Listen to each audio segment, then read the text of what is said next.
Aren't all secretaries horny? I don't know. Are you?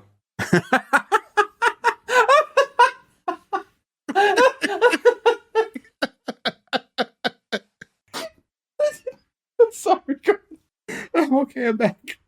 You really got him. Didn't expect that fucking jab. Fucking shrapnel for no reason to go out there.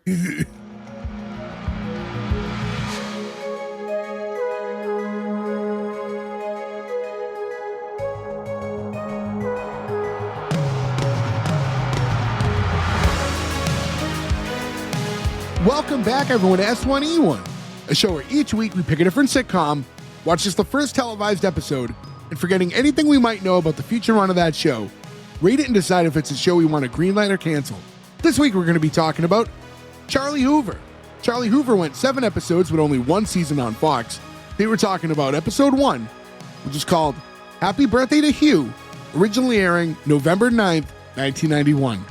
So to get things started, I'm Jay Gags. With me, as always, the boys, most of them, Joe, Ferg, and Gordo. No Nick this week. What's going on, guys? Hey. Hey, back off, trash eater. It's more like Charlie Boover. All right, Gordo. I think somebody had egg salad sandwich for lunch, and he's not feeling well anymore. What's funny is, you know, he planned it, and he still tripped up on it. He's just completely blanked out. You could have been like Hoover, because it sucks. Like, you could have at least been a little further along on the way. Could have made some Herbert Hoover jokes. There was a lot of avenues he could have went in. The vacuum guy? No, the president. So Charlie Hoover, Joe, your pick, any particular reason? You actually, I think we almost did this show like a year ago or 2 years ago. Yeah, I've just always wanted to see this. I love Sam Kinison. I have a weird sweet spot for that era of 80s comedy, like him and Dice Clay and that whole Comedy Store scene, and him and Bill Hicks in Texas before that. And I also love Tim Matheson. Like, this is just like a weird show that I always knew about it, but we've talked about before, we didn't do it previously because the only version you can find is just god awful quality. And we finally just kind of caved and said, fuck it, we're never going to get a better version of it. Yeah, unless it gets like some weird run on something, but yeah, it's tough. And then I mean, it only aired for 49 days, so I imagine that's probably not going to get a run anywhere else. But again, Fox, make your own streaming service and put all this shit up. Fox has so many. They have their own. It's called Disney Plus. Well, they're never putting Sam Kinison on Disney Plus, though. And technically Hulu. Yeah, Disney Plus almost to have, like, you know how like Disney owns other studios, and when they don't want to call it Disney, they'll like put it on like Search. Is it Searchlight? One of them. Touchstone. Yeah, Touchstone. So it's like, I think that was Disney's other one. I think they need to have like a streaming service that's not like Disney. You know what I mean? Like that's like their real streaming service, and then Disney's like a bonus almost. Well, that's what they used Hulu for the longest time. They're so weird about it though, because I think we've talked about it before, but they're like, hey, we're going to cover Daryl Hannah's butt for 2 seconds at the end of Mermaid, but then we're going to put all of Punisher on here. And Punisher's like the most violent fucking TV show ever. But that's on there. That's fine. No Daryl Hannah butt, though. Joe, you mentioned Tim Matheson. I think we would all say best known for being Van Wilder's dad.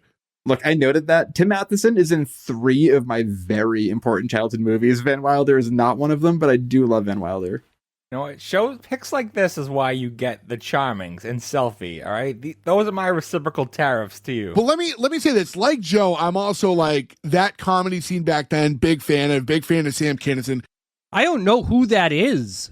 You don't know who Sam Kinison is? I find that so fucking hard to believe because we were all the exact same age. I don't with him. We grew up in the exact same place with the exact same everything. I thought do not he know was these things. The mother from like Throw Mama from the Train when I saw the picture. Sam Kinison was who is gigantic. And like that dawn of comedy, like when Dice Clay like really blew up and I think became like the first like arena comic. Sell Out the Garden and stuff. Like that was like Sam Kinison was like right there, like with him. Like not quite at Dice level, but super popular. I mean, by far the 2 biggest comedians as far as like selling out concerts and shows. Just a wild dude, very tied into like the rock scene and stuff. But then also, you know, I'll say as a fan of Sam Kinison, this is also like 1991, and this is like Sam Kinison is not the Sam Kinison of the 80s anymore, and it's like a very watered down version. And then also we'll get into it, but this show just by default, like he's not the kind of humor for this style of show. So he's trying to play like a watered down version of himself. Yeah, it's a censored version of Sam Kinison. But at least they gave it to Fox, which is like at this time in 1991, that was the only network that would let this go as far. Yeah. But I would say for a Fox show, I mean, you get a little bit from them, and we'll talk about it as we get into the episode, but like it's kind of like very mild. Like there's not a lot of like pushing the envelope for Fox in 91. You know what I mean? I agree, but like CBS wasn't going to allow a miniature Sam Kinison looking up a woman's dress with binoculars on their TV. That was never going to fucking happen. That was only Fox. Couple things real quick. IMDb 6.1. Rotten Tomatoes doesn't really even have no acknowledgement of the show, basically. If you want to watch the show, we talked about it. It's not really the easiest thing to get. Well, it's easy in the way that you can go on YouTube and watch it. But if you want to watch a nice, clear version, yeah, it's not going to happen. This version literally looks like somebody recorded it off of a camcorder. Yeah, we had a pretty bad one, but sometimes with these YouTube ones, I find for like ourselves, like, could I stream it to my television? Sure. But it just honestly doesn't look great when you do that. Sometimes you're like better off watching these on your phone or on your computer or tablet or whatever. What was the really long one you could do on a VHS tape? Was it SLP? Like, you know, you bought a blank tape, you like tape TV or whatever. Yeah. You could do it was like SP, EP, and LP, I think, like that. Like there was like 3 different, yeah. SLP punk. Yes, SLP punk. This was done in the SLP punk version. There was the one version where you could get like 6 hours on the same tape because the way, yeah. And those always looked worse. And this is definitely what this is. Somebody was just like recording. But they have to put Titanic on 2 VHSs. Someone has a VHS with all 7 episodes on it somewhere, yeah. Release it. Release that cut. Yeah. So this show gave me like extreme Herman's Head vibes. Yeah, it did. Yeah. Yeah, very much. Yeah. If like that one personality got out though. Right. Like Sam Kinison. It's funny too because we the version we watched has a little bit of like TV cut, like the guy tried to chop out, but you could tell he did it like by physically stopping and starting the recording like during live television. So we catch that like after this was like a new episode of Get a Life, which we covered a long time ago, the Chris Elliott show. Great show. Married with Children. Even Kelly Bundy can get a job in TV. Yeah, these shows being put together, this and Get a Life, like makes sense. It's like a 1-hour block of television. But Get a Life got 2 seasons and a DVD release. You know what I mean? Like This is, I think the Herman's Head thing is very smart though, because I think Sam Kinison was just too big of a star to do it. But he would make way more sense to go back to the Comedy Store. Think of like Andy Kaufman in Taxi, right? Like you've got this person with this big character, big personality. They pop in as part of this ensemble cast. They're always funny. And then they kind of recede to the background and they kind of come in and out of the show. And it works as like an ensemble, where this one, you can't have this character every fucking second just going ba ba ba ba ba ba ba, and on top of it being neutered, right? It's not an HBO show, so it's just, I don't think it was ever going to work that way. But I think if they had structured it differently, it could have. The whole show basically feels like it's focused around the idea of like, hey guys, look, it's Sam Kinison. And he's being wild little Sam Kinison. And it's like, it's just, but he's not being Sam Kinison. And I had read something, I think it was just someone on IMDb had wrote like a review, because it's like nothing. There's no factoids. There's really nothing on this show that not like, a lot around it. No interesting facts I can give. But someone had wrote something like, just because of the nature of how they would like have to record this and like green screen him, like he can't move around much, which like takes away 90% of what he does, because Sam Kinison was such like a like physical comedian, like, you know, is like moving around and running. Yeah.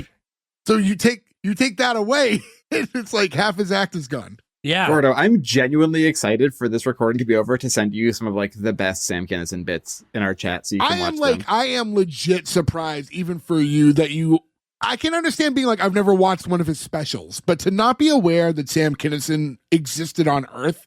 Nope. Have you not seen Back to School with Rodney Dangerfield? He's only a cameo in that, but he's probably like the most remembered part of that movie.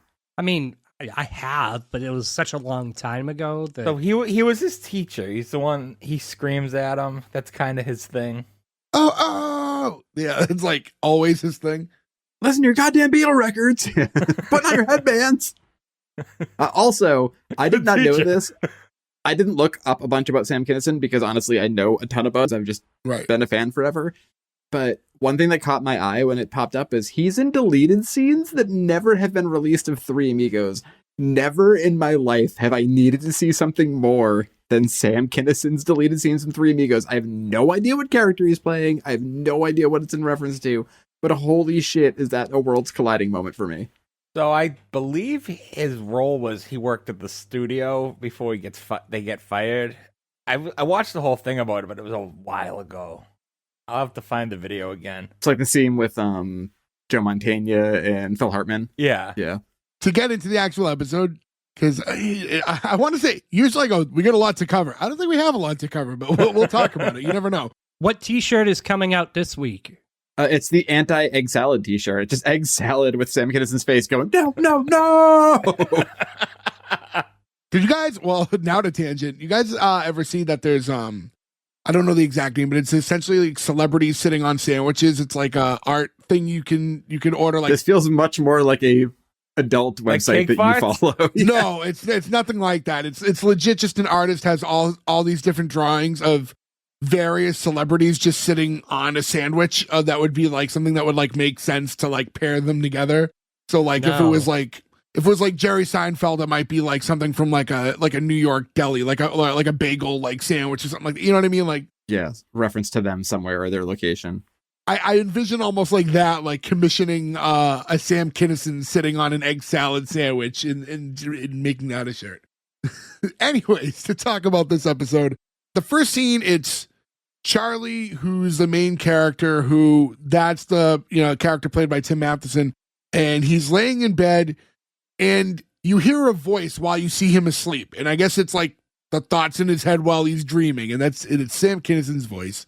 Yeah, must be great, huh, Charlie? World famous astronaut, idol to millions. And like, he's like, oh, wait a minute, you're not an astronaut, you're an accountant. He's like, one house, one wife, 2 kids, and no future. And today you turn 40 years old. Your nightmare begins when you open your eyes. And like, he wakes up like in a cold sweat to like the alarm. Yo, his scream becoming the alarm is like so artsy. I was like, that is way better than the show deserves. I also noted too that it took 27 seconds before they put in the classic Sam Kinison. Oh, oh, oh! They couldn't even go half a minute before they did it. One thing I would like to say though, I think maybe the world's a little different. 2 points. One, there were just 2 astronauts stuck in space for like over a year, and every day in the news they were like, are we gonna get them back home? Fuck me if I know what their names are. So like, astronauts are not famous at all anymore. But also, everybody on this call is either 38 or 39 years old. Does this feel fucking weird now? Where it's like, you've got 2 kids and a job and a house, is your life falling apart? You're boring. Like, God, sounds okay. I think he's fine, man. No, I mean, I'm staring down the barrel at 40, and I imagine Sam Kinison is going to wake me up in September. And you'll go, who are you? You're like, who is this man? Stranger danger.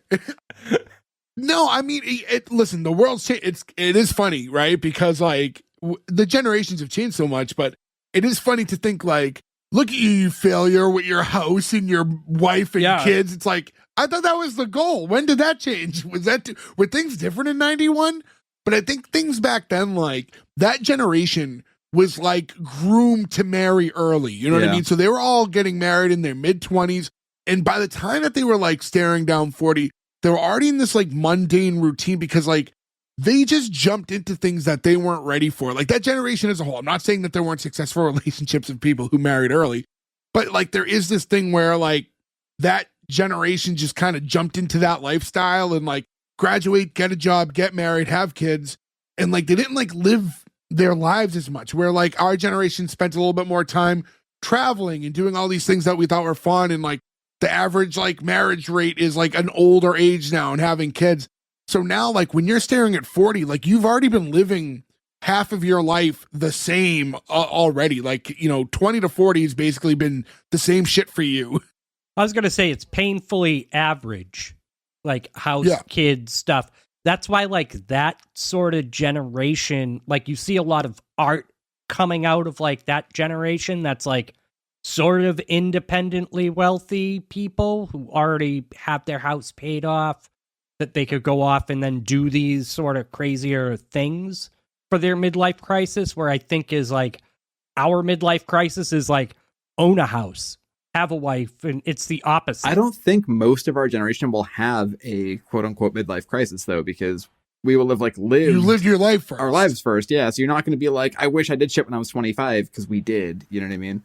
There's something to be said about settling down when you're ready to settle down versus when you feel like society thinks you should settle down. It's just so our generation just did things very different. I will say though, one thing I think is very interesting, being now somebody with a kid for a year, is that like I think we're going to see a weird generational shift where like our generation are going to be like the oldest parents and oldest grandparents. Like it's going to shift the dynamic, and it'll show, I think, in like art, like movies and TV, where like grandparents are going to be like old people again. Because if you have your kid when you're 40 and they have a kid when they're 30, you're 70. Oh, you know what I mean? Like when they're a baby. So like we're going to see like, I think, a shift in how that is portrayed in TV and movies too, because it's going to be like old people with grandparents again. I've had a kid for 13 years, all right? You did it early. You don't have the weird thing going through my brain where I'm like, how old will I be when they graduate college? Holy shit. Well, you get a 2-for-1. They have a kid and will be changing diapers, and then they can just shift it over to you and change your diapers.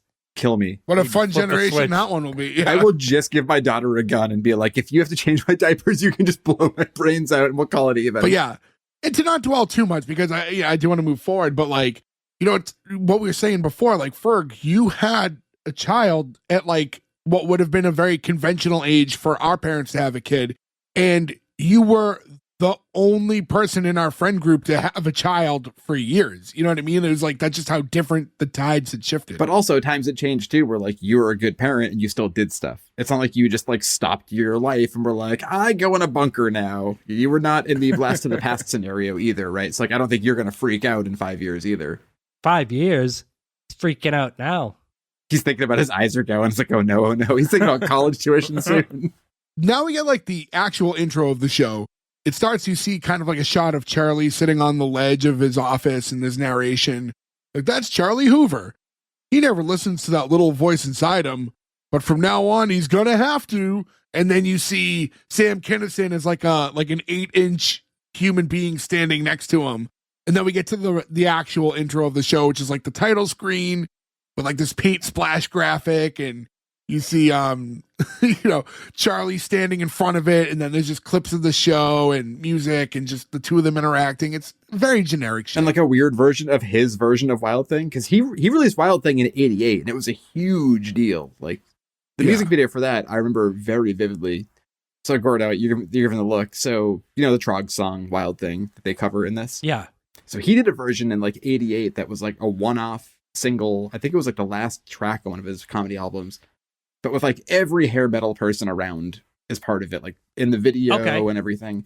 So then this is 3 years later, like, which is a lifetime in music at this point, And he's just doing a version of that where he's doing like his own talk track over it. It's like, Wild Thing. It's like, yeah, that's me. I'm Wild Thing. I'm the crazy guy. I'm little. It's like, oh, Jesus Christ. What are we doing, Sam? Come on. How about to do this paycheck? It was so long. It was absurdly long. In a 22-minute episode, when you're looking at the end of the intro and you're like, we're 4 minutes into this shit already, huh? Well, we didn't have a ton to go on, did we?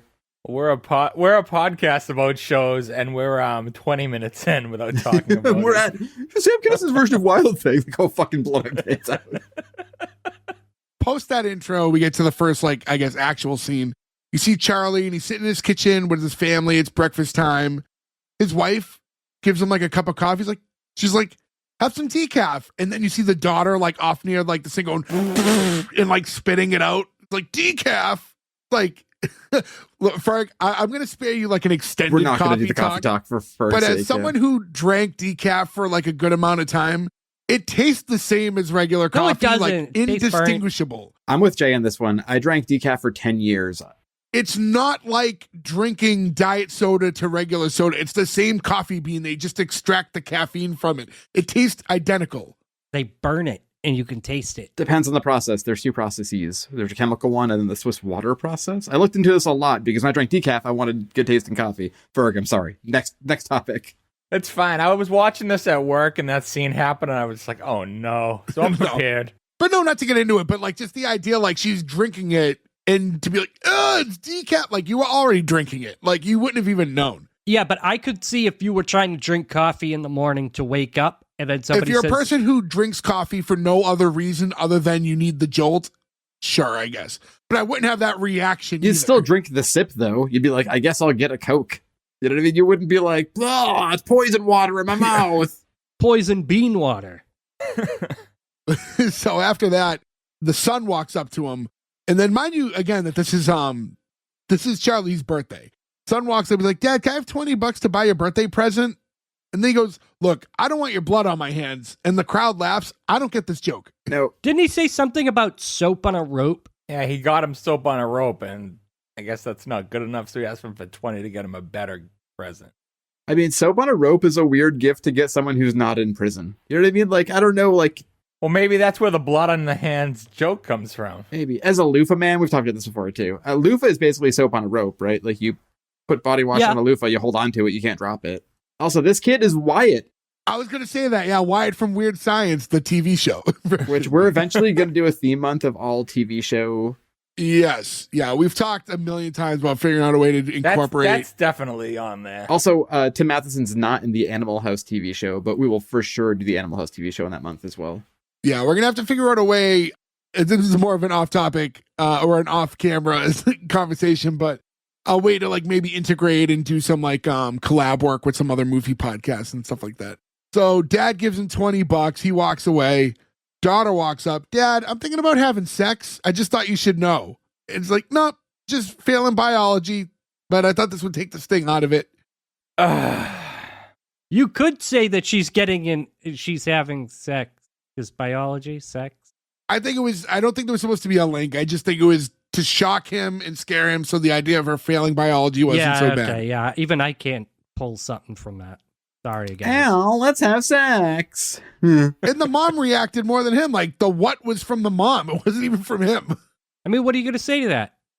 Well, be safe. I don't know how old she is, but she's definitely young. I also feel like, too, this is definitely trying to play into the Kelly Bundy thing, where it's like the sex pot daughter and the dad who's having a hard time relating to it. But she's not portraying herself that way, other than like the joke. You know what I mean? Like she's no. I just feel like that's the humor of their lead-in show, though. You know, like they're trying to be like, this is what works for this show. They're trying to be edgy with her. That's why it's the whole ew, decaf, gross, spit, and then I'm having sex. Just kidding, failing biology. Well, it's funny you bring up like Married with Children, and obviously it's a Fox show. In a lot of ways, this scene is like the intro to Married with Children. Son walks up, gets $20. Daughter walks up, upsets him, leaves. Wife walks up, wants money, leaves. Like that's like exactly what that intro is to the show. And that's this whole first scene here. Dog walks up, gets money. And also, that would have been funny, but also superfluous, right? If a teenager walks up to you and goes, I'm thinking about having sex, you'd be like, yes, you and every other teenager in the world. She's not saying, like, if she walked up and she was like, I'm having sex with a 30-year-old banker, I can see him freaking out, but he's like, I have a teenage kid who's thinking about having sex. That's all teenagers think about is having sex. Like, that's not a weird... I didn't know you hated bankers so much. They're cold hearts. Yeah, wife walks up. Now she wants money. She needs a manicure for an interview. It's like the Jetsons. Yeah. Fuck, that is perfect. Yeah. His boy Elroy. So now she takes off, and then now Charlie's all alone, and he goes to himself, happy birthday, Dad. You're the best daddy in the world. Happy birthday, sweetheart. I love you. Look, I don't want to... Ferg, you said earlier, like, every time you shit on somebody, you're like, but I love this actor. Like, I hate to do that again. Tim Matheson is an amazing fucking actor. He is so good as the villain in Fletch. He is so good as a villain in Magnum Force. He is so fucking funny and so charismatic in Animal House as Otter. I don't know why he's doing this character. It does not work. You don't believe him being this oh-ho-hum guy. He's just, it doesn't work for him. Well, that's the role, though. He's just like doopy getting stepped on dad. He's not a good actor because he sucked in this role. No, I think that's the opposite. I think he's a good actor who got put in a role he couldn't possibly excel at because no one would ever believe it. Yeah, I wouldn't say he sucked in this role necessarily. He sucked in this scene. I think, as we've talked about in a lot of other episodes, there is a time where you can point fingers at the actors and then you can point fingers at the writers. And I think a lot of that comes into play here. as he's given this little delivery to himself, his wife runs back in and goes, Charlie, could you walk Warren? I think he has to go. Warren being the dog. And she leaves again. And then he looks down and goes, too late. Dog peed all over his feet. Gordo, did we win you there? No. You love dog because pee, right? why would you? No, because you would know. I'm sorry. You would know if your dog needs to go pee. You take him out. And he has a house with the fucking backyard, something that I don't have that privilege to do. You wake up, you get your coffee, you let the dog run in the backyard and piddle. Gordo, you do have a backyard. You've got the backyard roamer who comes around every night bothering you with his cigarettes. You know, Joe, Gordo caught him. For someone who can't stay up past 11, I would come out to your backyard and wake you up at 3 a.m. for a week straight and have your dog bark at me and then have you I'd never and me. When the group chat enters the podcast. Yeah. All I'm saying is you can't be mad at the guy for smoking when you smoked for 20 years and walked by people. I didn't say, no. I'm not saying that I'm mad at the guy for smoking. I'm not mad at the guy for smoking. I'm mad at the guy from walking past my porch that my dog looks Get out off my and lawn. guards. My dog guards it and growls and thinks that we're being invaded, which wakes my wife up and then me up. Very, very quickly, because people listening are super confused at the moment. Gordo has been dealing with someone waking up, alarming his dog at around 2 a.m. every day for the last week, which wakes them up. So this is what's being discussed. Quickly, though, Gordo, do you not have any type of shade or blinds on your window? I do, but because the guy is walking, the dog hears it. They have better hearing than we do. The dog hears it and immediately starts growling. Well, she's my hearing dog. That's why I have her. And so she starts immediately growling and freaking out when she sees a shadow walk by. And then it's like, World War III. So I just politely asked the guy, please don't walk by my porch or my window, versus what I wanted to do at 2 a.m., which was run out butt naked with the machete and go, what are you doing? Yeah, that's illogical. Anyways, forward. With your little Charlie Hoover flapping in the breeze. Yeah, we see Charlie walking into his work, and he passes by like his secretary on the way in, and he says to her, morning, Doris. Morning, Mr. Hoover. Happy birthday, Mr. Hoover. Thank you, Doris. And he walks into his office, and she just chasing right behind him. And because of that, when she goes to enter the door, it slams him between the door and the wall, and he hurts his nose. The actress plays Doris here too, definitely a Hall of Fame for us. She is in an episode of Slit Your Shorts. She is in the It's Pat movie, and she's Steven's sister in Cable Guy. What a fucking resume that is. The show better end with him banging the secretary. That's all I'm saying. Yeah, it better. Sucks. Yeah, it's insane. Why are they positioning it so that you want the main character to cheat on his wife with the secretary? How did that happen? Well, his wife makes bad sandwiches, so she hurts his nose. She's trying to help him out with that. Notices that he's wearing sneakers, and that's because, as we already kind of knew, the dog peed on his feet, so he had to put on his white Chuck Taylors instead. In a suit, and Chuck Taylor is just he looks like he's in a pop punk band or something. It doesn't look he looks like he he's in a ska band. Yeah. Does he have no other shoes? I only have one pair of dress shoes. Yeah, I don't know. I mean, after they got peed on, he had to wear white sneakers. He didn't have black sneakers, at least to maybe hide it a little better. Well, Joe, you have a house, and you're Charlie Hoover, basically.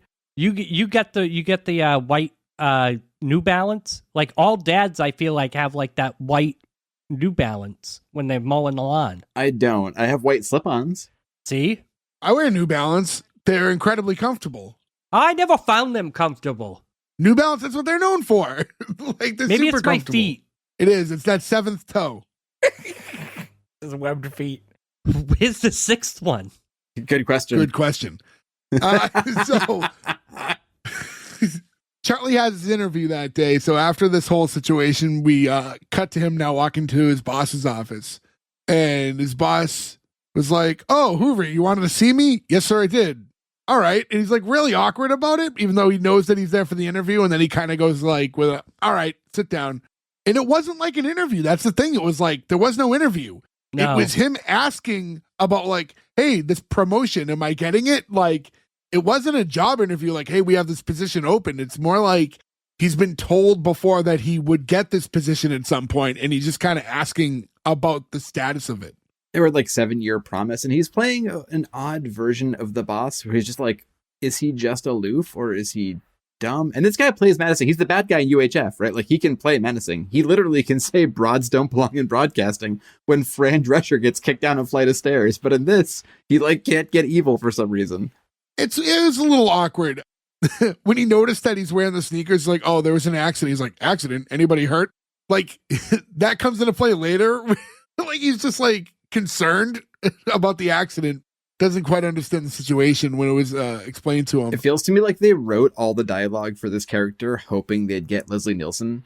And then Leslie Nielsen was like, no, I don't want to do that. And they were like, all right, shit. You know who could have kind of played this role too is fuck if I remember the actor's name. The guy who plays like J. Jonah Jameson or whatever. Oh yeah. J.K. Simmons? J.K. Simmons, yeah. Yeah, in the Spider-Man, like couldn't you see like Kim playing a role like this? Yeah, that would work. But also after the menace of seeing him prison tattoo a swastika into somebody's asshole, I feel like it's hard for me to take him as anything but evil now. Oz ruined him for me. Oz really fucked me up on him, yeah. A lot of asshole in that, huh? There's a lot. Oh yeah, a lot of butthole in Oz. I mean, it's a prison movie or a prison TV show. I'm glad we're 2 out of the last 3 episodes talking about buttholes. I mean, look, they come up, and right? they both. Oz was mentioned in both. Go back and listen to our charming episode from a couple of weeks ago if you haven't yet. Yeah, they're talking. He's like, all right, well, see you later. He's like, well, what? He's like, what about the promotion? And basically gets into this like long, conversation about like, well, we're kind of in a recession right now, so really the fact that you are in the same position you're now is kind of like getting a promotion because you haven't regressed when the rest of the country is kind of in a recession and moving backwards. His whole thing is like just a word salad constantly to confuse the argument and get them out of there. Yeah.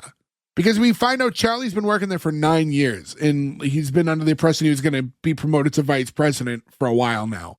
I will say this, though. We don't know what his current job is, but he's high up enough that he has his own office and his own secretary. So, like, wasn't he just an accountant? Wasn't that what was explained, like, in the opening scene? They say he's an accountant, but, like, most accountants don't have their own secretary, like their an own office and a secretary, yeah. Maybe he's a great accountant. You're so good at numbers, you get a person at a desk and 2 fucking doors. Take this horny secretary. Aren't all secretaries horny? I don't know, are you?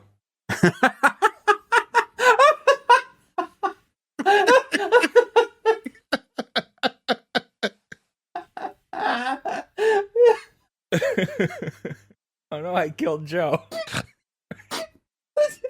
Sorry, God.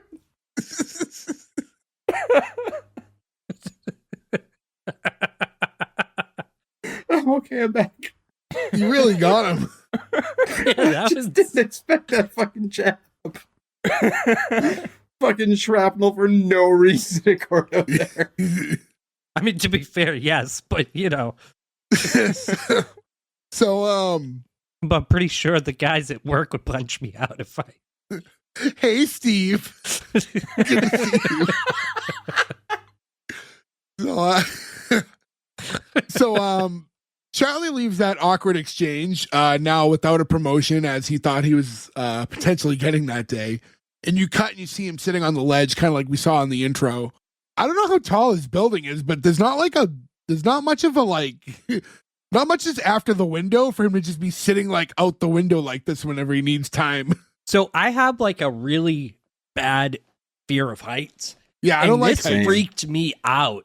Yeah. Him sitting on the window like that. If this window is like to a fire escape and he was like sitting out on the fire escape, but the fact that whenever he just needs time for air, he's just dangling off a building, dangles out the window. Like, what are you doing? They play it off as if it's normal too. He does it like several times. Yeah. Like, that's not something a normal person does. They don't just sit in their open window.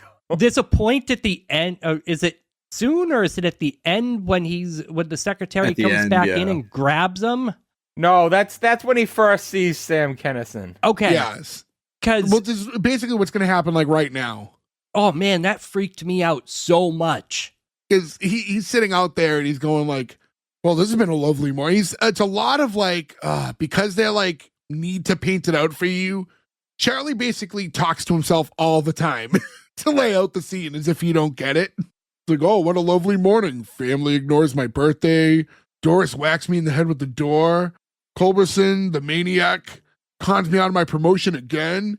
It's not even lunchtime. This is great. And I'm 40. Life is supposed to begin at 40.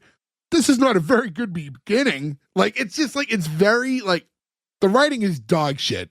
When Like, has anyone ever said life begins at 40? that's a saying. Sure. Is it? Yeah, it is. I don't know if it's true. I hope. But We're all hoping. Oh boy! as a group of like 39-year-old men, like, yeah, I certainly hope that's true. But But I will say, great actor, bad monologue because bad writing. yeah, it's just a bad monologue, bad dialogue. It's just goofy shit to say, you know? And then as he's saying that, we just hear a voice off in the side going, oh yeah, baby, rub that lotion all over. And that's when they pan out and you see like Sam Kinison, like, again, like about an 8 to 10-inch version of him sitting next to him on the stoop. And he has binoculars and he's like looking across the way at some girl in a bathing suit or something. My question is, why did he have to be a tiny Sam Kinison? Couldn't he still have been his imagination and just been full size and sitting next to him? That way they can play off each Yeah, other. they could have absolutely, you know, it never dawned on me. Me Yes, they either, could have done Ferg. that. You just cracked the code on how this episode could have worked. That's fucking genius. Yeah, he could have just been like in the corner being like, I don't think so, but I think it's stupid. He's his alter ego. He's like he's a voice in his head. Why does he have to be little? It's Ferg, it's funny. It never dawned on me. Like, why does Same, he have to yeah. be little? I never once Yeah. thought of that, and it makes so much more sense. Like, oh yeah, everyone's little voice in their head is a little human. And Jay, you mentioned earlier one of the things that hampers this episode is that you can't get Sam Kinison doing his full, like, wacky, wild, moving around thing. That solves that immediately. Because he could be going crazy in live time in a room and people just aren't reacting to him. Like, they could be doing that. Although that would make the him looking up her skirt scene so much fucking funnier, too. Because Oh my his God, big yes. fucking head under her dress. Yeah. Hey, it worked for Drop Dead Fred. Can you imagine though, like that poor actress? It's one thing when it's like green screened in, but imagine like having to stand there with your skirt open and Sam Kinison just like right, like legit under you, just going like, oh. At least at this point, though, it was like more tame, sober Sam Kinison. I imagine that was a much harder thing to do 10 years prior. Yeah. So Charlie looks over, he's like, what the hell are you? It's like, I'm you. You're me. No, if I were you, I'd jump off this stoop. And he's saying, I'm your alter ego. I thought that was weird too, by the way, that like it's described as your alter ego instead of like your conscience. whatever. I'm the voice in your head. I'm the whatever. I'm your conscience. To say alter ego was a really weird word choice. Yeah, because it's And not they like, always went to that. yeah, he doesn't turn into Sam Kinison. Alter ego almost makes more sense, yeah, if it was a life-size thing and it was kind of a Tyler Durden type of Yeah, situation. he goes a little nuts. Or if he was like, you know, there's a devil on your shoulder and an angel on your shoulder. Well, I killed that pussy. Now it's just us. You'd be like, okay, now I understand what his character is. And I just, out of curiosity, and if it's yes, it's yes. Gordo, when I say Tyler Durden, do you know what that is? No. I knew it. I will say this, though. I hate that fucking movie, but I know the character, yeah. You hate Fight Club? Oh, I love that movie. I bet you liked Fight Club. No, I like Meatloaf in Fight Club, but I do not enjoy Fight Club. He's like, oh, great. So now I'm turning 40 and I start hallucinating. And as he's saying this, you see Doris like walk back into the office and she sees Charlie sitting outside the window right as he's yelling, I can't take this anymore. And she's like, no, and like runs up and like pulls him in. No. Also, that Doris gave me comes the- in with a the- cupcake for his birthday because Doris is so fucking sweet. It's so sweet. Because he's supposed to be with Doris. Yeah, he's supposed to be with Doris, not this shitty. Also, like, do you need to get a fucking manicure for a job interview? That seems insane to me. I don't know. I don't know how that works, but sometimes, you know, you got to feel good about yourself going in, you know, that You confidence. want to look your best for your interview. Yeah, like I would want my beard cut. Do I need it? No. Yeah, but your fingernails are different. Like, how often is somebody looking at your fingernails? Maybe they're Italian and they talk with Hey, their hands. bibbidi-bobbidi-bibbidi-bobbidi. Hey. You don't get the job because your fingernails Giving are me gross. this job Ew, dirty comes the fingernails. while you're making fun of Luigi. Luigi just making a pizza. For those of you listening, this is a panel of men that have Italian heritage. Yeah, this is not weird. Even if Ferg won't admit his. So she runs and pulls him. That was a pretty like physical scene. Like she legit grabs him, pulls him in pretty hard. Hey, she's a real hero. The fact that he's up on a building, it just freaked me out. Well, perspective. We don't even. Obviously he's not. It's a studio, but even like in the context of the show, we don't know if this is like the 10th floor, or the second floor. But either way, he should be sitting out the window. So she pulls him in, and you get Sam Kinison's character is Hugh. His name's Hugh. Hugh goes, yeah, rip her clothes off. Look, he's a lot. But when he opens his coat and says, here's your little Doris right here, I laughed for like a fucking straight minute. I don't know why that one got me so much. And this is also us finding out that only Charlie can see Hugh, which obviously would be the case. But there's a lot of times where he's talking to Hugh and Doris doesn't get it. So it's like, get out of here. It's like, me? No, him. Who? You? Me? No, him. A lot of that. There's a lot of who's on first in this episode, yeah. Do you think Doris was smelly? Oh, also, too, the way that they show us that no one else can see or hear him when he's like, oh, right over there. And Doris like walks over and she's like, oh, yeah, look at him just running over there. Hello, little mister. And like she's clearly looking like at a different spot than where he is to kind of tell us that she can't see him, but she's trying to play along. I do think Ferg nailed it, though, that like, and did Drop Dead Fred come out the same year? I feel like it did. 91? 91, 92? 91, yeah, it was a 91 movie. Yeah. Oh, okay. Rick Mayall, who we've seen before in this podcast. So now Doris is telling Charlie to sit down. And she's like, I know you're upset. You know, it's a terrible thing you didn't get the promotion. But, you know, now that you're 40, I'm sure you're taking stock on your life and wondering if maybe your whole career hasn't been a waste. And maybe if your whole life hasn't been a waste, I'll get you a tranquilizer. She's like, I have one in my purse. Again, good secretary. This is one of those like moments that I'm just like, I can't stop focusing on that she dropped the cupcake. And I'm like, oh, he never got his cupcake. And it was on fire, too. It had a candle on it. She leaves, and he was like, I'd go easy on those tranquilizers, Chuck. If you were any more tranquil, you'd be dead. Plus, I've heard rumors they can become habit-forming, which I think is a little... Clearly a Waka Waka Sam joke, yeah. Yeah. But he's a coke guy, right? Sam was like the coke insane person. He's an upper guy. Yeah, but those guys tend to be... He's from the 80s. They did everything. That's true, too. It's like literally just like put a pill in their hand and they'll take it. Yeah. The golden age of drugs, if you will. Back when cocaine was good. Yeah, they take they start taking so many uppers that they need to come down a bit. And then it's like this balancing act where they're just on 20 things at once. And that's why so many of them aren't around anymore. Yeah. Yeah, weirdly, that's not good for your heart and body. Strangely enough, too, Sam Kinison is a person that I think a lot of people forget and think he OD'd, but he actually died because of a car accident. From a drunk driver. Like Macho Man? Was not him. Like Sam Kinison, so Macho Man, I think he had a stroke, they think? He had a heart attack. Yeah, and crashed into a tree. But Sam Kinison was driving stone sober. Like he had been sober, and a drunk driver hit his car, which is like the weirdest cosmic bullshit ever. That sucks. To get back, Charlie's like, Chuck, how the hell do you know my name? So the idea of this little person who's talking to you that only you can see isn't crazy. But the fact that he knows your name, wait a minute. Well, you know what they say. No, what do they say? What do they say? I don't know. Regale us, Gordon. It's only crazy if a little man knows your name. I have heard that before. If I had $1 for every time I heard that, let me tell you. So he's like talking about, well, Hugh's talking to Charlie about, like, basically his purpose is like, your life's boring. I'm here to, like, be the person to kind of motivate you as your alter ego or whatever. He's the mushroom of Charlie. The mushroom? Yeah, he's the fun guy. Right. That's your one for the episode. No, it's not. There's no way he's have like 3 written down. The only things he has written down are, he's got 2 so far. I'm assuming there's 3 more. Where's the dragon? He's nuts joke coming. He's waiting for, or he's trying to figure out a way to sneak it in. He was telling Charlie, like, your family treats you like a cash machine. Your dog thinks you're a fire hydrant. He's like, and when's the last time you and Helen made this little noise, huh? And he's like, like doing like sex grunts. He's doing sex grunts, but he's also humping the air, and I laughed so fucking hard at his air humping. That's the bad thing. Like, he's funny.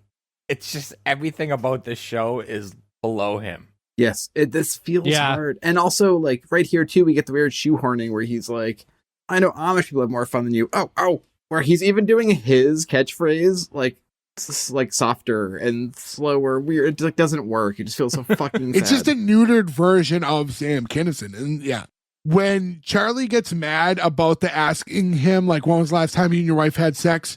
He's like, good, look at you. He's like, use that. Now go into your boss's office and like use that anger. Go demand your promotion. Take control of your miserable life. Like, he'd fire me. He's like, oh, he'd fire me. He's like, you're not even a man. He's like, take off those clothes. Put on a dress. Where's your purse and matching shoes? Also followed by an ow, ow. Ow, ow. Like, the discount version. And then he's like, all right, I'll go in there, but you have to promise me that you'll never come back again after this. He's like, all right, deal. Before that happens, Doris walks back in with the tranquilizer for him. Again, great secretary. And he's like, oh, Doris, I was just dictating a memo. It's like, she's already seen you talking to yourself, like 2 minutes ago. Yeah, you've already like lost the plot of that one. But I will say this is the rare moment where you just see Sam Kinison yodel, because when he's looking up her dress, he goes, yodel-hoo. And I didn't want to laugh at this, but I laughed so fucking hard just at the idea of Sam Kinison yodeling. That basically, like, is an odd way to close out that scene, because now we see Charlie heading back to his boss's office. And question for Joe, actually. Did Anthrax sample Sam Kinison in one of their songs? Doing the, oh. I think it was with the NWA when they... I Feel the Noise? Yeah. Like, there's a part in the beginning. I don't recall that. And I think it's that. I mean, Anthrax was also plugged in, though, to the Fox thing, because there's a whole scene where they play live on Married with Children. Like, Al comes home and they're just playing in the living room, and Belladonna's on the couch spinning the microphone. I don't think we could sample that, right? No, if we put any copyright stuff in here, we'll music, get flagged, yeah. You could probably use Sam Kinison's yell once or twice, but other than that, yeah. Anthrax, I'm the Man sample. Yeah, I'm the Man, yeah. I'm the Man, not Feel the Noise. And I think it's Bring the Noise, too, also. I think I had that Bring wrong. the Noise, yeah, that's it. So they do sample him? Yeah, and that song. Yep, because he's like the lead-in to the chorus. Like, I'm the man. Oh, it is him. Okay, yeah. Okay, all right. So I do know Sam Kinison. It's weird that it took the Anthrax and Public Enemy mashup to do it, but I'm glad you're there. Okay, so The I song get it. sucks. It does suck, but Well, actually, anyways, it's not bad. It's not. I like Anthrax and Public Enemy. I don't love that song. That song's good. No. That song's good. I'm the Man. Meh. That's the one that he was on. That's the one that he's saying sucks, right? Is that the one you're saying sucks, Ferg? Or no? He's saying...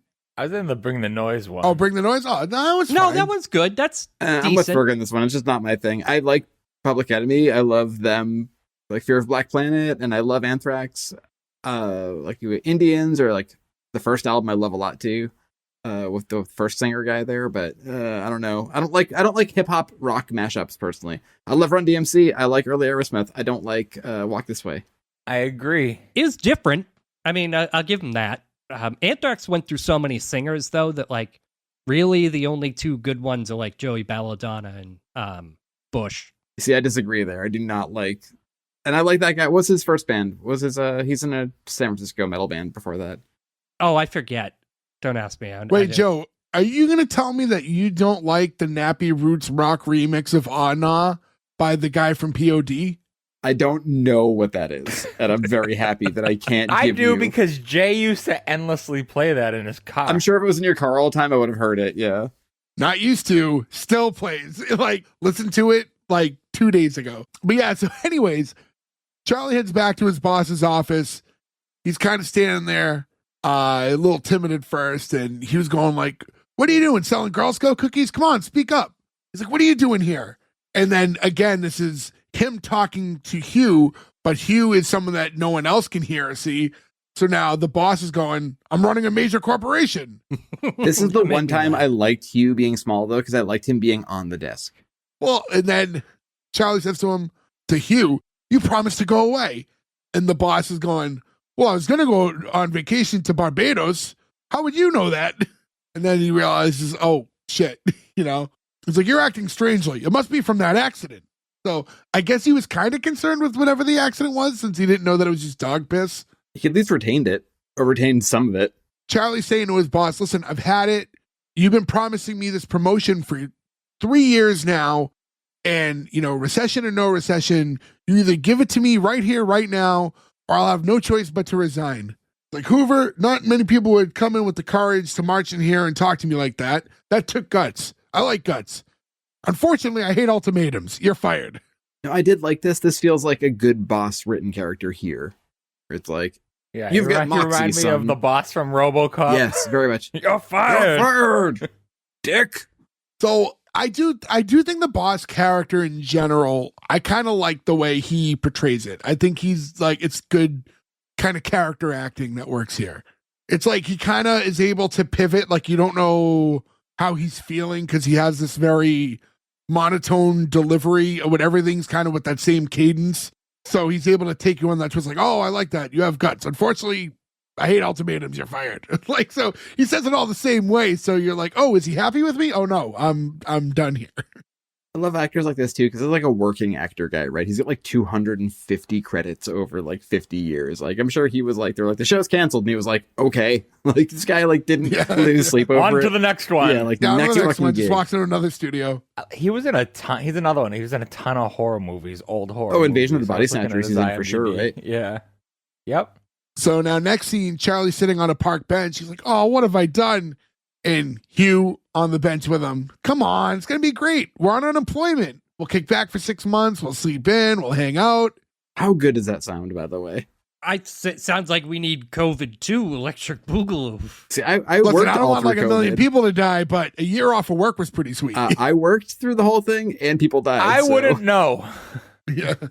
I was laid off, so But yeah, so Charlie's not interested in having this an unemployment period in his life. He's like, why didn't you just leave me alone? He's like, you know, just get out of here. And while this is happening, Hugh's like standing next to the other half of Charlie's sandwich. He's like, what's in this sandwich? My God, it stinks. It smells like someone crawled in between 2 pieces of bread and died. Like, I don't know, it's egg salad. My wife made it. She must despise you. I personally don't like egg salad. I think egg salad smells bad, but I feel like they really harp on egg salad as like a running gag in this episode way too fucking much. Egg salad is one of those, first off, you never hear about it anymore. yeah. I like egg salad, but it's not like a lunch you can bring to work because it fucking stinks. And you don't want to be the guy with the stinky lunch at work. The Office, right? In the plane with Michael when they're going to Winnipeg. Yeah. I haven't had egg salad in probably 20 years. And it's kind of one of those things that, like, if I had it, like, I kind of have to make it myself, and it has to be, like, pretty soon after making it, it has to be consumed. Yeah, you got to eat it fresh. You need a lot of mayo. But I feel like that's one of those foods that, like, not that people don't eat egg salad anymore, but I feel like in this era, it was a much more popular meal. Maybe because eggs cost $50. Yes, a dozen right now, currently but- eggs are so expensive. Also, guess what my daughter loves to eat? Eggs are just real fun for me lately. Get a chicken. Yeah, get a chicken, Joe. Somebody said that they were like, you have space, you can have a chicken. I was like, I don't want to do that. You live in Maine. You can definitely have a chicken. Oh, You I can have a legally moose. can. I'm zoned for it. I just don't want to have to. Now you have to buy feed and worry about it getting eaten by like coyote. Joe, I love chickens. I know you could do. have me come over and help you with your chickens. You're gonna drive an hour and a half every day to help me with my chickens, Gordo. Is that the promise you're making right now? Yes, I will help you with the chickens if you get a chicken. If I can see the boy I know hole. eggs are expensive, but is it that bad? I don't know. I can't seem to find them around me. They do seem yeah. to disappear pretty quickly. That's the big issue right now. Yeah. Like the people that didn't jack up the rates on the eggs, you can't find them. Like regular $2.99 eggs. No. My favorite thing is I saw somebody the other day complaining like they're out of eggs at Target, and I was like, "Well, your first mistake here is that you're looking for eggs at Target. Like that's You think not it's the first hard place now? you go. Easter's coming up. You think it's going to be even? Oh shit! Buy them now. Buy them now. Yeah, before it's too late. Anyways, I feel like the whole doing like it feels like someone crawled in between 2 pieces of bread and died. Like I get that eggs kind of stink and like, but I feel like that joke almost is more made for like any sandwich involving meat. Yeah, I mean, but eggs smell like farts. Farts. Yeah. I mean, eggs are pre-meat, right? That is the one time I think it's acceptable for Gordo to say fart in a way that actually made sense. Yeah, you're like, I'm not mad about that. Yeah. Yeah. Yeah, no, it does smell like farts. Give him a few minutes, he'll ruin it. Yes, he's working on it right now. He's literally like trying to figure out a way to If ruin we were it a video as we podcast, speak. I would literally put like a little timer starting right now. Being like, let's see how long it goes. So he's like, oh man, Helen's going to kill me. And he goes, the sandwich could be the murder weapon. He's really fucking angry about the sandwich. The sandwich can be the murder weapon, though, is a great fucking line. That's such a great tossed off line. How am I going to tell her that I got fired? He's like, oh, are you afraid of your wife? I'm not. It's like, he goes, I blame the women's movement for this. God, I miss the 50s. It's always funny, too, because, like, is he supposed to be like a disenchanted soul type of thing? Because if you, like, look at how old Sam Kinison was, he's like, God, I miss the 50s. He's like, oh, when you were 7? Like, that's not... Yeah. I think he's supposed to be like a representation of the id part of his brain.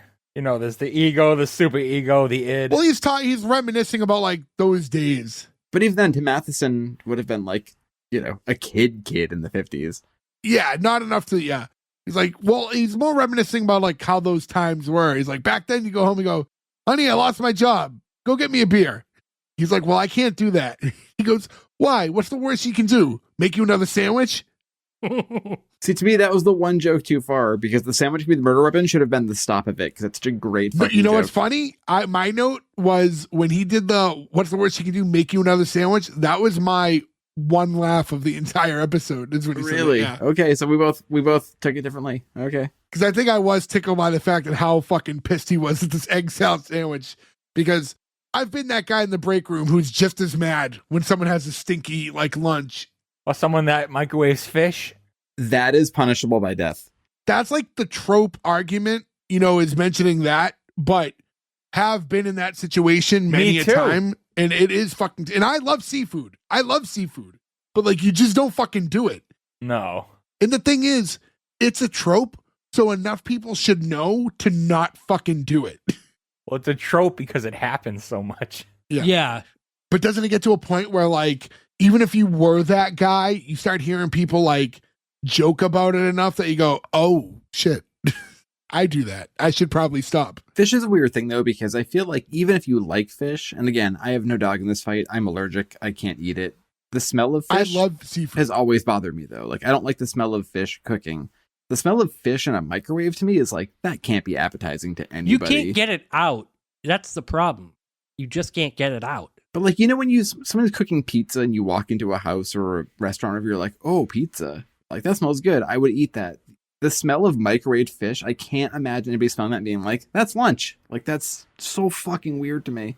It's even like the fresh fish smell. It's just pungent. And when it's not where it's supposed to be, Stings the nostrils. it stings the nostrils. Fresh fish, like in the grocery store, the fish smell doesn't bother me because I'm like, oh, I miss the ocean. Like living next to the ocean. Like, that's like what I think of. It's like, oh. No, I hate that section of the supermarket. I find it comforting. I find it nostalgic. You know what you could do? You could come home. I mean, I also live near the water here. I just feel like you don't smell the ocean. I was going to say, like you do could in Boston. drive 20 minutes to the ocean. It's like 5 minutes to the ocean. It just doesn't smell like the ocean here. It's weird. Oh, weird. You miss all the poo eggs. I do miss the poo eggs. I assume it's all the pine. It's probably masking it. The pine trees are just so sad. Like, why do we have to cover all the fish smell? In moose poop. Well, that's pretty pungent. Anyways, Charlie's saying like, don't you understand what's going on here? I'm unemployed. I'm going to lose everything. My house, the cars, all our savings. And he's saying it's your fault. And he's telling him to go away. He's like, can't do that, Chuck. He's like, yeah, I mean, you're having a midlife crisis. I'm it. He's like, slow down. He's like, smell those roses instead of that sandwich. He's like, come on, you must have had a dream. Like, what's your greatest dream? Come on, tell me. Like, and then he's like, I want all the raunchy details. What's your biggest dream? Come on, embarrass me. He goes, well, I've always wanted a boat. He's like, a goat? Oh, you're sick, man. A goat? He's like, no, a boat. I mean, that's funny, right? But also, wouldn't his, like, id... You're a sick man. Wouldn't his id know his darkest secrets? That was my thought when he's like, tell me your deepest. It's like, aren't you the keeper of that? Like, You should be bringing that up. Like, hey, didn't you always want blah, blah, blah? His character would be like, don't you that? like schoolgirls with pigtails or some weird shit? You know, he should be saying they're that. inconsistent with it being part of his like alter ego. Even like later when he's in the window again and he's like, want my spare binoculars, and they work. I'm just like, wait, but this is supposed to be in his head. Is he legitimately having a nervous breakdown and like he's just seeing something? Yeah. I mean, to be fair, better show. It's one of those, like here, or he should have said like, hey, didn't you always say you wanted to, even if he whispered it in his ear and be like, how'd you know that? Like we need to know that like you're part of his brain. Yeah. And then he's like, oh, a boat. And he tells him, well, ever since I was a kid, like sailing, like I've always loved it, standing on the deck, like, that's his big dream, is to one day own a boat. It's a pretty lame dream. Really? I'd love to own a boat. It's a realistic dream. I don't want a boat, but like a lot of work and a lot of money, so like it's a thing you can aspire to have, right? Because you have to be like in a position to be able to maintain That's not a boat. Dream though, is it? yeah. Why do people dream of sailing around the world in their boat? Okay, all right. I stand Rather corrected. than owning a boat is storage. I'd own a boat if I didn't have to figure out storage. That's where the real money is. Yeah, buying a slip and everything. Yeah. I will say too, the hard thing about a boat is that they're hard to fucking drive. Like if you have a sailboat, you have to know a lot. Really? Right? Because I saw Tommy Lee do it with his dick. He didn't drive the boat with his dick. He honked the horn with his dick. He was a real seaman that day. Yeah. Remember when our whole society shuddered because Tommy Lee honked a boat horn with his dick? And the whole world was like, we have to stop. We have to just take this in. This is all we can talk about for about a month now. It's like, hold on. I need 3 days to download this video. Yeah. And for 3 days, there was world peace. To be fair, the man had a giant dong. Oh, I mean, he's got a great dong, and he was in a great band. Also, Sam Kinison was in the Kickstart My Heart Motley Crue video, so full circle. So Charlie's going like, I'm going home with my family. Why? Because they love me. Come on. They were on the fence about you when you had a job. Like, I know my family a little better than you. Not only will they understand me, they'll rally around me. After all, it is my birthday. And then you cut to Charlie alone in the kitchen with like the cake in front of him while Hugh's the one singing happy birthday to him. This is a very funny kind of jump cut, Fuck his family. Too. But I'll say it, fuck his family. Fuck you, Wyatt. Yeah, I mean, like, I know, like, Hugh was kidding when he was saying, like, oh, your son took a swing at you and your little princess, like, called the lawyer to see if she could get institutionalized or get you institutionalized. I know he's kidding, but, like, they really did, like, abandon him. He's like, wow, my family didn't take that very well on his birthday and didn't even stay out for the cake. Also, to get you institutionalized, I feel like is not the right thing. The joke should have been, like, to get herself emancipated. Like, that's the joke. The fact that, like, but the situation, so he comes home and goes, hey guys, bad news, I was fired today. And they all just leave. His son punches him in the face? What? Well, I think that was said in... That's part of the exaggeration, yeah. But they still all left, and it's his birthday, and we see the cake, like, untouched on this guy's poor birthday. He gets fired, and you just abandon him? I think Hugh's right. Your family hates you. Yeah, this is when your Doris brought a cake to him. Doris all day, man. Even though it got dropped on the floor. Not her fault, though. I love how much that legitimately upset Ferg. He's like, yeah, oh, Ferg is no. still holding on to it. I've always done that in movies. Like, if a character drops his hat, I'm like, oh, go back for your hat. Like, I feel like it must be hard to watch, like, Mr. Beam with you the whole time. You're like, go back. You can't leave the factory. you know how satisfying Indiana Jones is because he reaches under and saves his hat? I'm just like, thank God. Like, So now Hugh's telling Charlie, like, hey, you know, like your family bailed on you now that the human cash machine's out of service. And he's telling him, tell Helen we're going out for a pack of butts. He goes, don't smoke. A newspaper? Too depressing. A cup of Joe? No caffeine. Like, tell him you're going out for some air. So I guess they are still in the house. I thought they were going to go with the milk joke, but that didn't happen. I think 1991 would be like, vegan. People would be like, boo! Burn him, kill him. What was this joke? It's like, you breathe though, don't you? Like after the tell them we're going to get some air. It's like, oh, what's the difference? You're going to move to Canada. You're going to become a lumberjack, wield a mighty axe, wear flannel shirts, woolly caps, get drunk, arm wrestle until dawn with bearded guys named Frenchie and Jock. Like, what was that all about? Did you guys, my immediate thought here was just like, because always we go to wrestling, or I was like, oh, like Frenchie Jacques Martin and Rougeau? Jacques Rougeau? Yeah, like the French Canadian wrestlers from when we were kids? But like, what was this whole bit of dialogue about? I don't understand the Canadian-centric part of it. I didn't get any, like, why he said any of it to him at all. Like, there was no context. It's gotta be like an old, like, show or movie reference that none of us get. And it's gotta be obscure if none of us get it.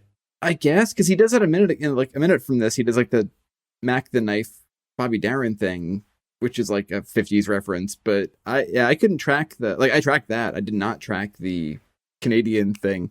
Maybe Sam was just riffing and they were just like, fuck, leave it and he's going. I think I know. I think that's how he's going to start his life over. Move to Canada, become a lumberjack. Then why don't you say, like, hey, maybe it's time you start your life over, and then say that whole spiel?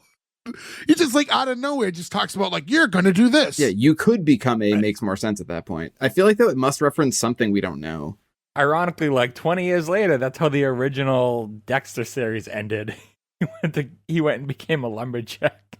Yeah, chop something else instead of humans, right? Mm-hmm. After John Lithgow, you just moved to Canada. So now Charlie's telling Hugh, like, no, tomorrow morning I'm going to march back in my boss's office and beg him for my old job back. I'll settle for that. Go settle? I've been settling with you for 40 years. You think I like being your alter ego? I could have had Elvis. Yeah, during the fat years, but he was still the king. So, like, is this like a guardian angel situation? How you're assigned to someone? Yeah, you're assigned to somebody? Also, like, guys, let's leave Elvis alone, okay? Either way, he was Elvis. I feel like this is a trope, though, that will never happen again because Elvis died, 77? Like, we're 50 years away from Elvis's death now. We're like, I don't think... If you go to Memphis, which is pretty Elvis heavy still, kind of the only place you see Elvis shit anywhere in society that's like, aside from the Baz Luhrmann movie. And Vegas, yeah. If you want to get married, boom, there's Elvis for you. I've always wanted to renew my vows with Elvis in Vegas. They also now have a AI Chester Cheeto who will... Ooh, did you ever think of doing that instead? I think you know my thoughts on AI, and I think you know how I feel about Cheetos, I guess? I don't know. But no, I hadn't thought about getting remarried from AI Chester Cheeto. Is Cheeto his last name, or is it Cheetah? We've had this conversation debate. before. Like a few years ago. I wish any of us had retained it. Is Cheeto a surname? I don't feel like... I think we came to the determination that his name is Chester... Cheetah? Cheetah. And he eats Cheetos. I don't. I hate this so much. Well, anyways, back to the Elvis thing, though. It is funny that, like, the whole fat Elvis thing is... He's the only one who's known as, like, yeah, the early years and the fat years. Like, no one else gets that, like Elvis does. But also, like, and I can say this as a big guy, Sam Kinison's fat. So, like...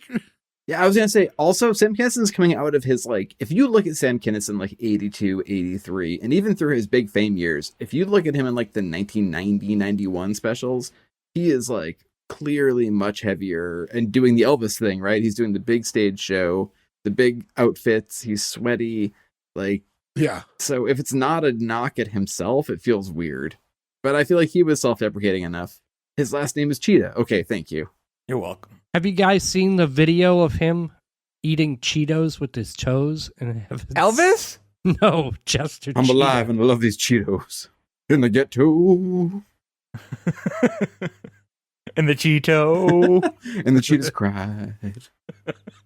I bet if Elvis was alive now, they'd be like, you shouldn't have written In the Ghetto, right? And he'd be like, yes, I shouldn't have sang that song. That was a bad idea. I'm sorry. Elvis wouldn't be alive because he'd be like 120. Moving right along. Hey, Jared Lewis just died last year, so. Great balls of fire. Anyways, so he was trying to give Charlie a bit of a pep talk.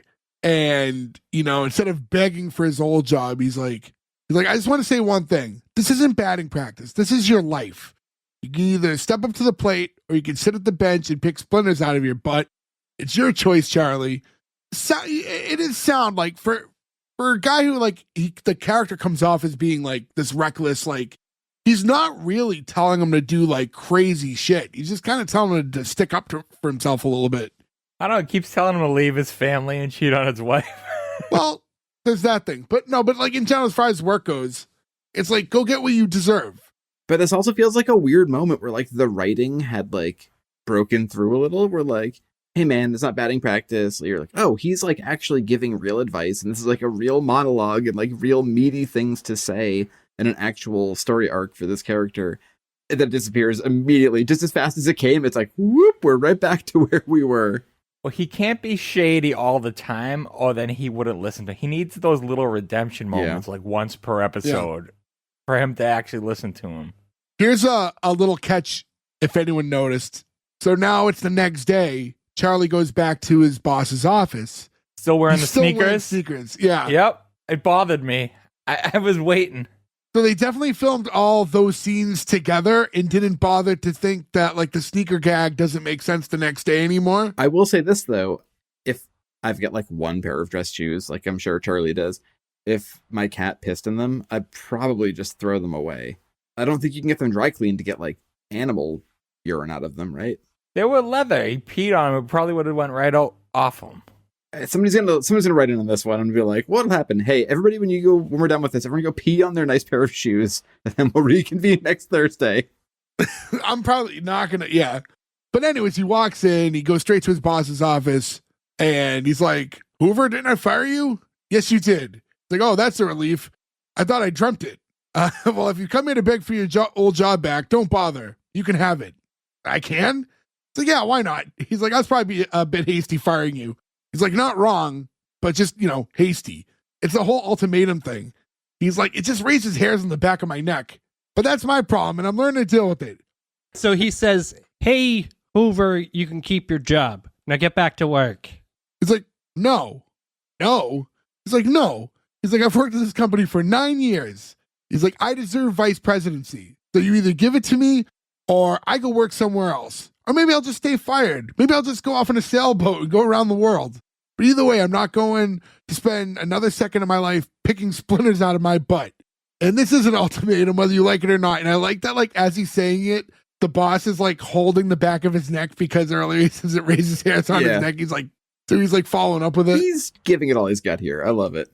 I also love, too, this is a thing that's, I think, gone now, but a trope from our entire childhood of, like, the big boss plays golf in his office. It's like a thing that nobody does now. But if somebody gave me like a putting thing, I mean, we all love putt-putt, right? And then you guys play golf, but like, I don't know. I would just play, if I had like 5 feet here in a hole, I think just me. Well, Nick's not here, like of the four of us. Never played golf in my life. But you like putt-putt, right? Yeah. Yeah, so if somebody said tomorrow... Mini golf don't count. No, but this is what he's doing. He's essentially playing mini golf, right? Where you're just doing just the putting. After he gives that speech, it cuts to Charlie like running back into his office like, I did it, yes! And he's like celebrating. And Doris walks in and he's like, Doris, I got my promotion. He like picks her up and spins her and like they're having a moment now. She's so excited. Poor Doris. They're dancing like, yeah. And it's, again, what... why are you painting it that I want him to get with the secretary? Yeah, this is I think a consensus. We're all Team Doris, right? This whole episode, all we ever see is that his kids don't fucking give a shit about him. His wife doesn't give a shit about him. Like, they basically abandoned him on the birthday. She's getting him a birthday cupcake. She's celebrating with him. She's his real ride or die. Yeah. Yeah. Why didn't we just make this character single? And then that could be like a conquest that he has, is to get with Doris. Why was she there if he was fired the day before? I guess she's holding down the fort for the person who's going to take his place. I guess so. If we're writing for it. That's a sad thing, too, though. Like, imagine if you get fired, you're like, you're fired, Ferg. And because of that, like, your secretary is also fired. Like, they didn't do anything. Like, it's like, me too? Or do I get the new guy? Yeah, like, I could stay. I'm still good, right? My desk's here. When they're celebrating, too, like, she obviously likes him. Now, she's at a point where she basically has her head on his chest because they were dancing, but she's like, oh, I'm so happy you got the promotion and all. And he's like, Doris, yes? Would you call my wife? Yeah, sure. So, like, they really are painting it that she likes him, though. I feel like this must be setting up, though, the rest of the show. It's hard for us to tell because I don't think we can find the other 6 episodes, but I feel like there must be a storyline with these two. Well, they're teasing it now. Like, it was one thing when we could see all the cues from her, and not that he's giving anything back necessarily. I think he's oblivious to it. But like when he's saying like, call my wife, when she's got like her head on his chest and she can see, and she's like not upset by, but almost like annoyed at the idea of having to call his wife now. Yeah, they're painting it. Now Charlie opens the window to head back to sit on the ledge, his favorite activity. While that's happening, we have Hugh next to him again with the binoculars. looking at Inga, the Scandinavian vixen. I do love too that he's assigning a name to her. Like, he wouldn't know what her name is. And I will say, Berg, it's a good point. When he has like the spare binoculars for Charlie, the idea that it's a physical item he can pick up and use does like blur those lines again. And I definitely an oversight, I just think, in the writing. But I think some of the best acting though is Tim Matheson doing the best he can, picking up the tiny binoculars and then looking at them. Like he's fully invested. Sure, but you get what Ferg's saying, right? Like he's like not an actual character, but can he? I don't remember. Do they ever touch or anything like that? They do earlier. There's the scene where he's small and they do the camera trick where he puts the napkin on him and pulls it back off. Yeah. So they do show earlier that there is. So I guess within the two of them, they can interact. Yeah, so I think we're guessing the properties here are the two of them can interact in the real world, but he can't interact with anybody else. So I'm not mad about it because they do show it earlier. Now, this is diving deep into something that wasn't meant to. When he threw that napkin on him earlier, which we didn't talk about, but when he throws a napkin on him, if you were also in that room, would you see like an elevated napkin? like a ghost? It's a tiny ghost. I feel like I know a tiny ghost. Oh, no. Oh, boys, I didn't think I'd get pulled into this episode. Casper. I didn't either. This didn't seem like one I'd expect you to be on. I didn't think so either. I was just hanging out with my friend Buck Zuma. Casper, go away. Done. Guys, Casper left. He's good. Great. So now the two of them are both looking at these girls in there with their binoculars. Charlie using ones that are sized for Hugh. And Hugh's got giant ones. Charlie's got like a extra small pair. I was thinking too, like, I remember being a kid, how cool binoculars seemed. Where like you can like see so far out. And like again, we grew up on the water, right? So like I remember like looking out at the airport or like looking out as far as you could into the ocean. And now somebody's like, "Do you want binoculars?" You're like, "What am I gonna see? I'll look like a creep out my window looking at somebody's house." I actually just bought binoculars for birding. Oh, are you gonna start doing bird watching now? That checks. Yeah, I am 40. This bird looks like a neighbor smoking a cigarette walking by my door. So where I work now, I'm up in one of the towers at the airport, not the ATC tower, but for my company. I like that you said that as a like a lot of planes are crashing. It's not me. That was like your casual. Like I got nothing to do with that. No, I don't want people to think I have a more important job than I do. So there was a pair of binoculars up there, and one of the girls that was up there who works for like a side company happened to be up there and saw them, and had never like seen binoculars in real life before. That's fucking and like wild. Was like looking at she's a bit younger. But was like looking at things through them. It's like, this is crazy. She's like, I can see all the way over. It's like, yeah, that's what they're for. Wow, if I look at them the wrong way, everything's small. Look at this tiny plane. Look, it's tiny Sam Kinison. It was very interesting to see like someone experience binoculars for the first time. Who's not like a baby. Yeah. Because how common are they these days other than for perverts? Well, now you can like kind of zoom in on your phone with like 100 times X. So it's like, yeah, I think technology made it different, but If you're trying to locate certain birds, you can actually use the binoculars and your phone, and you can get a good picture of the bird. oh, sick. You can do that with your phone zoom. Yeah, but it's all blurry, but you can get a clearer, crisper picture of the bird. Not on modern phones. Those zooms are crazy. You know what? The only one way to settle this, Gordo, make sure you send Ferg all your best bird pics. I will. I have ones of Don't. flamingos. I got all sorts of ones. where did you see You were up flamingos? close to the flamingo. You don't have to zoom in for flamingo. It's just at the Giant, zoo with the size of a human being. Like, what was I do. You asked me for my best bird pictures. No, I want to see binocular bird pictures. I will do that. And if your binoculars are so good that from your house in Boston, you can see a flamingo, I will buy those binoculars. Those sound amazing. They're called telescopes. So, anyways, they're out there creeping on these girls from across the way. And we hear Doris yell like, Mr. Oliver, your wife's on line 2. He's like, oh, tell her I'll call her back. Then he goes to Hugh. Well, I guess I better get going. This must be goodbye, huh? Like, are you kidding? He's like, my work's just begun. There's a whole world waiting for us to go out there and live your wildest fantasies. It's like, I don't have any wild fantasies. Of course you do. I make them up. You live them out. Now go fuck Doris. Yeah. But that should have been one of his fantasies. Be like, you know what a fun fantasy is? The secretary. Like, he should have at least planted the seed. Well, he's telling him, he's like, we're a team, basically. Like, I've got the fantasies, you've got the body and the cash. And Charlie's saying, I'm actually taking the rest of the day off. So he's like, great. He's like, we'll drain your bank account. We'll go to Atlantic City. There's girls, there's gambling. He's like, no. He's like, I'm going to buy a boat. He's like, all right, we'll buy a boat and then we'll drain your bank account and we'll sail to Atlantic City and there's gambling and there's girls. That fucking line destroyed me. I laughed so hard at his rebuttal of we'll just sail to Atlantic City. It's so fucking funny. He's like, I don't want any gambling. I don't want any girls. I just want to buy a boat and go home and see my family. What size boat you thinking? Like, is he getting like a fucking mini yacht? Is he getting this a tiny little like dinghy? He said he likes sailing. I don't think it's going to be anything crazy. I think enough with like a little below deck cabin and a couple beds, like enough to be out in the water if you wanted to sleep at night and drop an anchor. Oh, perfect for him and Doris. Yeah, it's basically what's the Stugats? What's the boat that Tony Soprano has that he sleeps with his secretaries on?